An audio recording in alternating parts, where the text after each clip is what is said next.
यतन्तो योगिनश्चैनं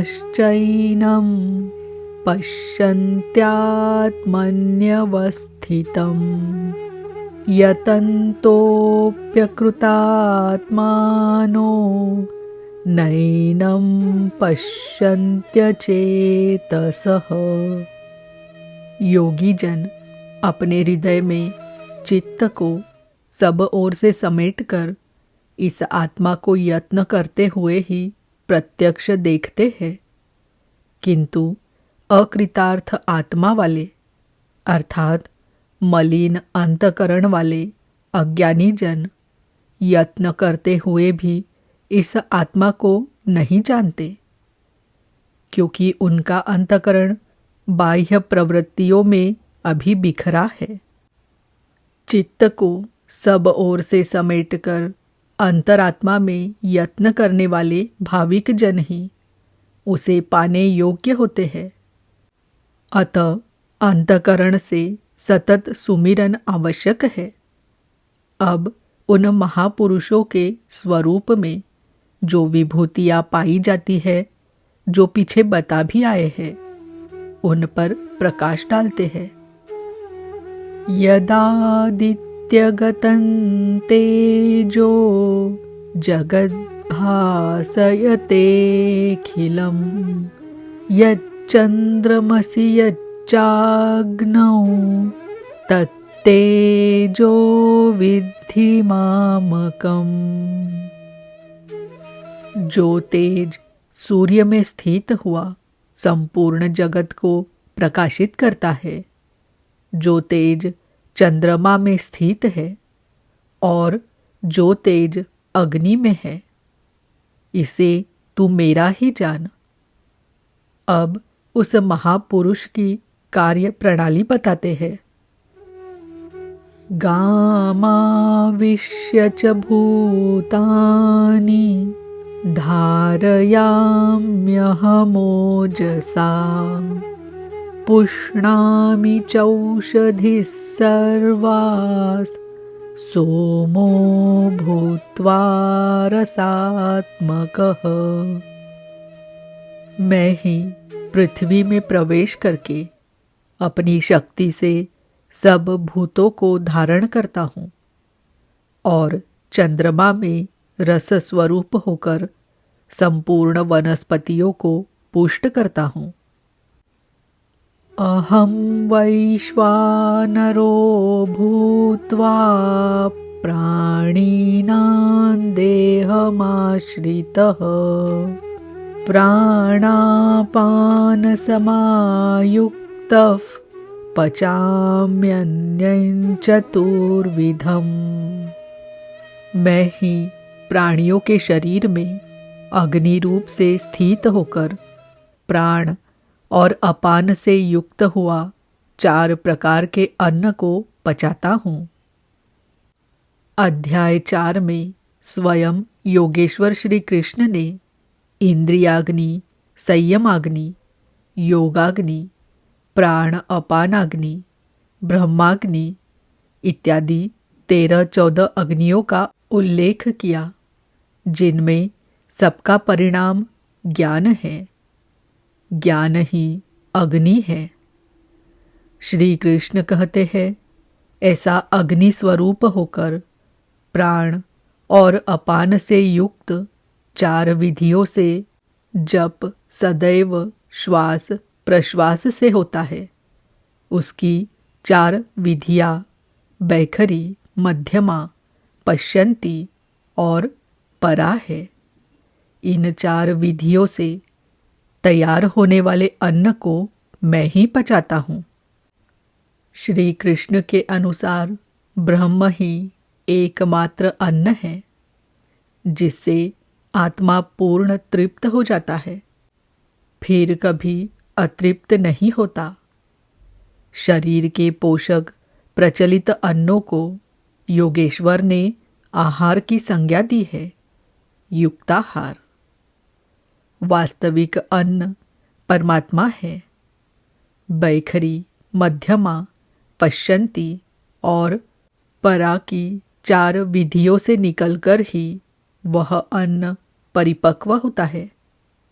इसी को अनेक महापुरुषों ने नाम, रूप, लीला और धाम कहा है। पहले नाम का जप होता है, क्रमशः हृदय देश में इष्ट का स्वरूप प्रकट होने लगता है।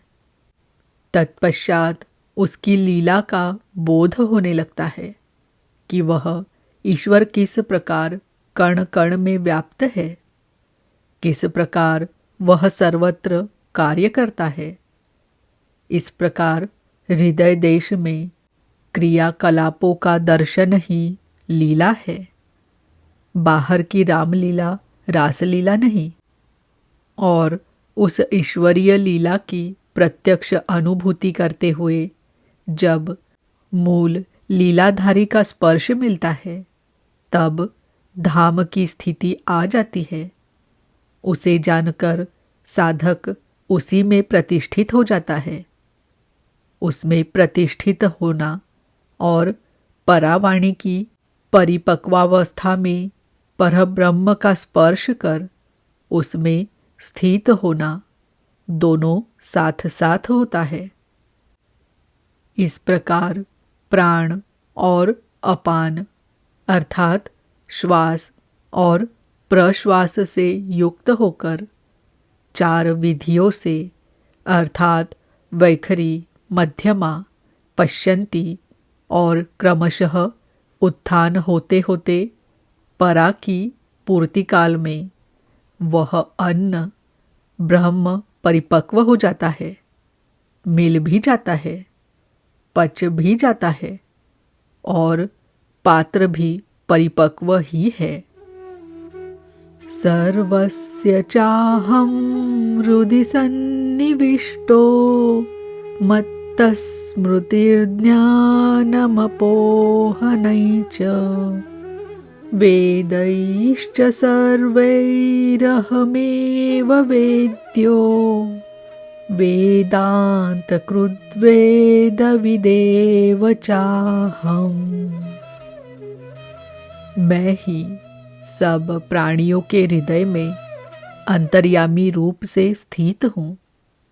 मुझसे ही स्वरूप की स्मृति अर्थात सुरति, जो तत्व परमात्मा विस्मृत है, उसका स्मरण हो आना होती है, प्राप्ति काल का चित्रण है। स्मृति के साथ ही ज्ञान अर्थात साक्षात्कार और अपोहनन अर्थात बाधाओं का शमन मुझ इष्ट से ही होता है। सब वेदों द्वारा मैं ही जानने योग्य हूँ। वेदांत का कर्ता अर्थात वेदस्य अंतः स वेदांत अलग था, तभी तो जानकारी हुई। जब जानते ही उसी स्वरूप में प्रतिष्ठित हो गया तो कौन किसको जाने। वेद की अंतिम स्थिति का कर्ता मैं ही हूँ और वेदविद अर्थात वेद का ज्ञाता भी मैं ही हूँ। अध्याय के आरंभ में उन्होंने कहा है कि संसार वृक्ष है, ऊपर परमात्मा मूल और नीचे प्रकृति पर्यंत शाखाएं हैं। जो इसे मूल प्रकृति का विभाजन करके जानता है, मूल से जानता है, वह वेदवित है। यहाँ कहते हैं कि मैं वेदवित हूँ। उसे जो जानता है, श्री कृष्ण ने अपने को उसकी तुलना में खड़ा किया कि वह वेदवित है। मैं वेदवित हूँ। श्री कृष्ण भी एक तत्वज्ञ महापुरुष, योगियों के भी परम योगी थे। यहाँ यह प्रश्न पूरा हुआ। अब बताते हैं कि संसार में पुरुष का स्वरूप 2 प्रकार का है। द्वाविमौ पुरुषौ लोके क्षरश्चाक्षर एव च क्षरः सर्वाणि भूतानि कूटस्थोऽक्षर उच्यते।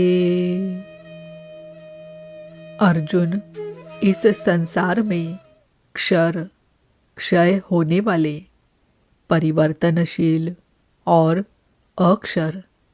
अक्षय अपरिवर्तनशील ऐसे दो प्रकार के पुरुष हैं। उनमें संपूर्ण भूतों प्राणियों के शरीर तो नाशवान है, क्षर पुरुष है। आज है तो कल नहीं रह जाएंगे। और दूसरा कूटस्थ पुरुष अविनाशी कहा जाता है। साधन के द्वारा मन सहित इंद्रियों का निरोध, अर्थात जिसकी इंद्रिय समूह कूटस्थ है, वही अक्षर कहलाता है। अब आप स्त्री कहलाते हो अथवा पुरुष, यदि शरीर और शरीर जन्म के कारण संस्कारों का क्रम लगा है तो आप क्षर पुरुष है। और जब मन सहित इंद्रियां कूटस्थ हो जाती है तब वही अक्षर पुरुष कहलाता है।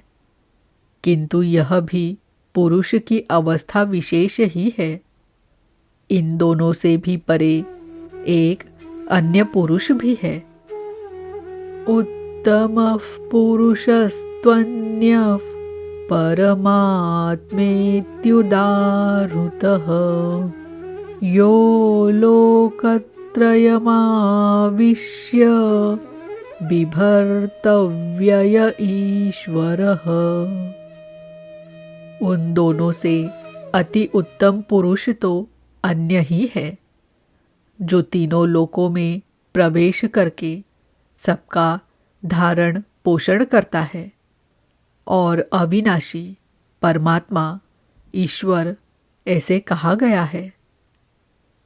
परमात्मा अव्यक्त, अविनाशी, पुरुषोत्तम इत्यादि उसके परिचायक शब्द है। वस्तुतः वह अन्य ही है, अर्थात अनिर्वचनीय है। यह क्षर अक्षर से परे महापुरुष की अंतिम अवस्था है, जिसको परमात्मा इत्यादि शब्दों से इंगित किया गया है। किंतु वह अन्य है, अर्थात अनिर्वचनीय है। उसी स्थिति में योगेश्वर श्री कृष्ण अपना भी परिचय देते हैं, यथा यस्मात्क्षरमतीतोऽहम् अक्षरादपि चोत्तमः अतोऽस्मि लोके वेदे च प्रथितः पुरुषोत्तमः। मैं उपर्युक्त नाशवान परिवर्तनशील क्षेत्र से सर्वथा अतीत हूँ और अक्षर अविनाशी कूटस्थ पुरुष से भी उत्तम हूँ। इसलिए लोक और वेद में पुरुषोत्तम नाम से प्रसिद्ध हूँ। यो मामेवमसम्मूढो जानाति पुरुषोत्तमम् स सर्वविद् भजति मां सर्वभावेन भारत। हे भारत, जैसा कि ऊपर कहा गया है कि इस प्रकार जो ज्ञानी पुरुष मुझ पुरुषोत्तम को साक्षात जानता है, वह सर्वज्ञ पुरुष सब प्रकार से मुझ परमात्मा को ही भजता है। वह मुझसे विलग नहीं है। इति गुह्यतमं शास्त्रम् इदमुक्तं मया नघ एतद्बुद्ध्वा बुद्धिमान् स्यात् कृतकृत्यश्च भारत। हे निष्पाप अर्जुन, इस प्रकार यह अति गोपनीय शास्त्र मेरे द्वारा कहा गया। इसको तत्व से जानकर मनुष्य पूर्ण ज्ञाता और कृतार्थ हो जाता है।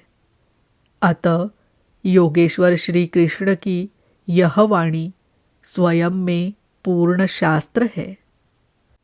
श्री कृष्ण का यह रहस्य अत्यंत गुप्त था। उन्होंने केवल अनुरागियों को बताया। यह अधिकारी के लिए था, सबके लिए नहीं।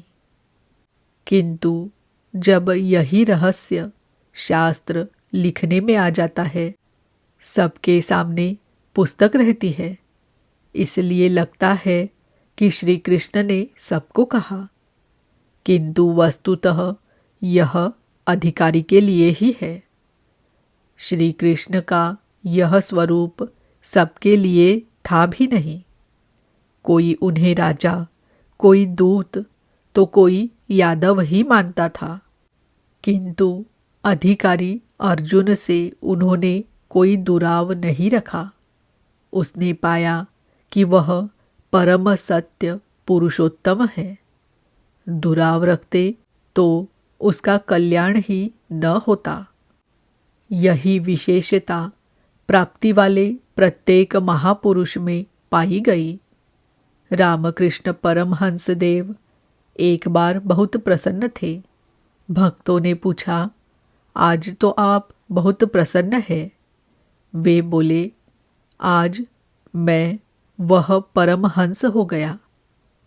उनके समकालीन कोई अच्छे महापुरुष परमहंस थे। उनकी ओर संकेत किया। कुछ देर बाद वे मन, क्रम, वचन से विरक्ति की आशा से अपने पीछे लगे साधकों से बोले, देखो, अब तुम लोग संदेह न करना। मैं वही राम हूँ जो त्रेता में हुए थे, वही कृष्ण हूँ जो द्वापर में हुए थे। मैं उन्हीं की पवित्र आत्मा हूँ, वही स्वरूप हूँ। यदि पाना है तो मुझे देखो। ठीक इसी प्रकार पूज्य गुरु महाराज भी सबके सामने कहा करते थे, हो, हम भगवान के दूत हैं। जे सचहु का संत है, वह भगवान का दूत है। हमारे द्वारा ही उनका संदेशा मिलता है। पूज्य महाराज जी सबसे तो इतना ही कहते थे, न किसी विचार का खंडन न मंडन। किंतु जो विरक्ति में पीछे लगे थे, उनसे कहते थे, केवल मेरे स्वरूप को देखो। यदि तुम्हें उस परम तत्व की चाह है तो मुझे देखो, संदेह मत करो। बहुतों ने संदेह किया तो उनको अनुभव में दिखाकर, डांट फटकार कर, उन बाह्य विचारों से हटाकर, जिनमें योगेश्वर श्री कृष्ण के अनुसार अनंत पूजा पद्धतियाँ है, अपने स्वरूप में लगाया। वे अद्यावधि महापुरुष के रूप में अवस्थित है।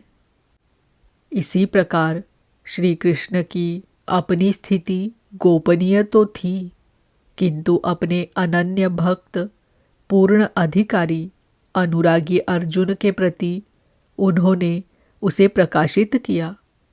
हर भक्त के लिए संभव है। महापुरुष लाखों को उस रास्ते पर चला देते हैं। निष्कर्ष। इस अध्याय के आरंभ में योगेश्वर श्री कृष्ण ने बताया कि संसार एक वृक्ष है, पीपल जैसा वृक्ष है। पीपल एक उदाहरण मात्र है। ऊपर इसका मूल परमात्मा और नीचे प्रकृति पर्यंत इसकी शाखा प्रशाखाएं है। जो इस वृक्ष को मूल सहित विदित कर लेता है, वह वेदों का ज्ञाता है।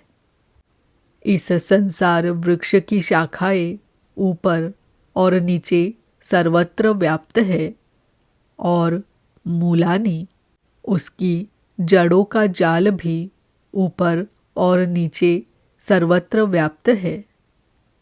क्योंकि वह मूल ईश्वर है और वही बीज रूप से प्रत्येक जीव हृदय में निवास करता है। पौराणिक आख्यान है कि एक बार कमल के आसन पर बैठे हुए ब्रह्मा जी ने विचार किया कि मेरा उद्गम क्या है। जहाँ से वे पैदा हुए थे उस कमल नाल में प्रवेश करते चले गए, अनवरत चलते रहे, किंतु अपना उद्गम न देख सके। तब हताश होकर वे उसी कमल के आसन पर बैठ गए, चित्त का निरोध करने में लग गए और ध्यान के द्वारा उन्होंने अपना मूल उद्गम पा लिया, परम तत्व का साक्षात्कार किया, स्तुति की। परम स्वरूप से ही आदेश मिला कि मैं हूँ तो सर्वत्र, किंतु मेरी प्राप्ति का स्थान मात्र हृदय है। हृदय देश में जो ध्यान करता है वह मुझे प्राप्त कर लेता है। ब्रह्मा एक प्रतीक है।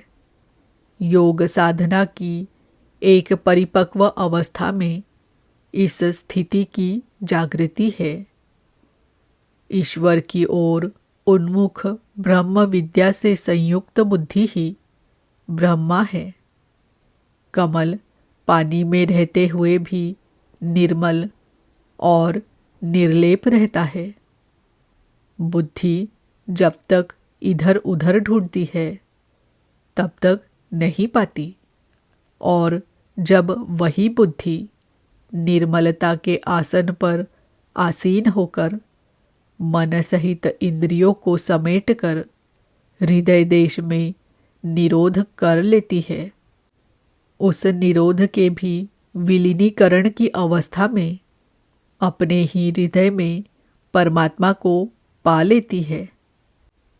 यहाँ भी योगेश्वर श्री कृष्ण के अनुसार संसार वृक्ष है, जिसका मूल सर्वत्र है और शाखाएं सर्वत्र है। कर्मानुबंधिनी मनुष्य लोके, कर्मों के अनुसार केवल मनुष्य योनि में बंधन तैयार करता है, बांधता है। अन्य योनियां तो इन्हीं कर्मों के अनुसार भोग भोगती है। अतः दृढ़ वैराग्य रूपी शस्त्र द्वारा इस संसार रूपी पीपल के वृक्ष को तू काट और उस परम पद को ढूंढ, जिसमें गए हुए महर्षि पुनर्जन्म को प्राप्त नहीं होते। कैसे जाना जाए कि संसार वृक्ष कट गया? योगेश्वर कहते हैं कि जो मान और मोह से सर्वथा रहित है, जिसने संग दोष जीत लिया है, जिसकी कामनाएं निवृत्त हो गई है और जो द्वंद्व से मुक्त है, वह पुरुष उस परम तत्व को प्राप्त होता है। उस परम पद को न सूर्य, न चंद्रमा और न अग्नि ही प्रकाशित कर पाते हैं। वह स्वयं प्रकाश रूप है, जिसमें गए हुए पीछे लौटकर नहीं आते। वह मेरा परम धाम है, जिसे पाने का अधिकार सबको है, क्योंकि वह जीवात्मा मेरा ही शुद्ध अंश है। शरीर का त्याग करते समय जीवात्मा मन और पांचों ज्ञानेंद्रियों के कार्यकलापों को लेकर नए शरीर को धारण करता है।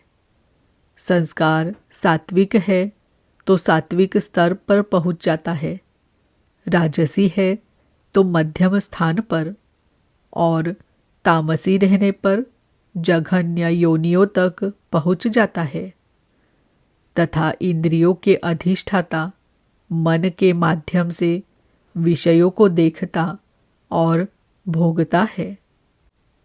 यह दिखाई नहीं पड़ता, इसे देखने की दृष्टि ज्ञान है। कुछ याद कर लेने का नाम ज्ञान नहीं है। योगी जन हृदय में चित्त को समेटकर प्रयत्न करते हुए ही उसे देख पाते हैं। अतः ज्ञान साधन गम्य है। हाँ, अध्ययन से उसके प्रति रुझान उत्पन्न होती है। संशय युक्त अकृतात्मा लोग प्रयत्न करते हुए भी उसे नहीं देख पाते। यहाँ प्राप्ति वाले स्थान का चित्रण है। अतः उस अवस्था की विभूतियों का प्रवाह स्वाभाविक है।